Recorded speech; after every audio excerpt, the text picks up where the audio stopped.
Hello, welcome to science kitchenette. ഇന്ന് നമ്മൾ തയ്യാറാക്കുന്നത് ബ്രൊക്കോളി കൊണ്ടൊരു റൈസ് റെസിപ്പിയാണ്.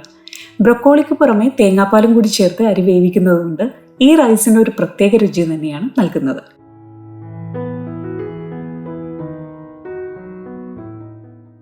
ഇത് തയ്യാറാക്കുന്നതിനായി ആദ്യമേ തന്നെ 1 ടീസ്പൂൺ പെരിഞ്ജീരകം, 1/4 ടീസ്പൂൺ കുരുമുളക്, 2 ഏലക്ക, 2 ഗ്രാമ്പു, 1 ചെറിയ കഷ്ണം കറുവപ്പട്ട, 4 അല്ലി വെളുത്തുള്ളി, 1 ചെറിയ കഷ്ണം ഇഞ്ചി, 2 പച്ചമുളക്, 1 പിടി മല്ലിയിലയും കൂടി ചേർത്ത് ഇതൊന്ന് ചതച്ചെടുക്കുക.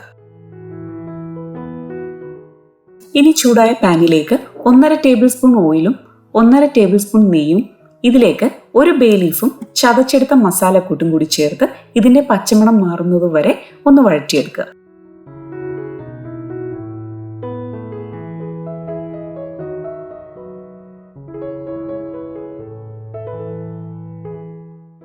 ഇതിലേക്ക് 2 കപ്പ് ബസ്മതി അരി ചേർത്ത് 1 മിനിറ്റ് ഒന്ന് നന്നായി വഴറ്റിയെടുക്കുക. ഞാൻ ഈ അരി 15 മിനിറ്റ് കുതിർത്ത് വെച്ചതിന് ശേഷമാണ് ഉപയോഗിക്കുന്നത്.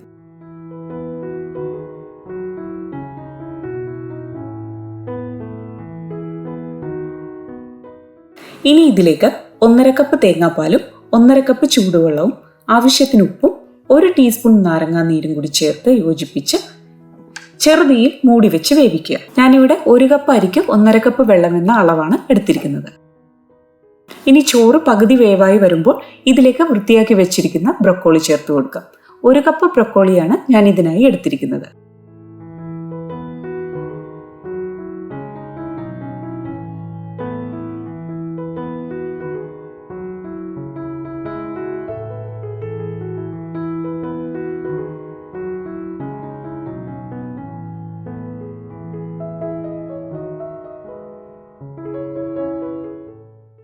ഇനി വെള്ളമെല്ലാം വറ്റി ചോറ് പാകമായി വരുമ്പോൾ ഗ്യാസ് ഓഫ് ചെയ്യാം.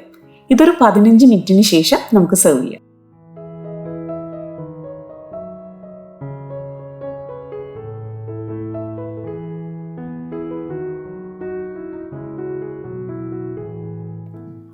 ഇതിൻ്റെ കൂടെ പെപ്പർ ചിക്കനോ അല്ലെങ്കിൽ ബീഫ് കറിയോ ആയാൽ പിന്നെ അതിൻ്റെ രുചിയൊന്നും വേറെ തന്നെയാണ്.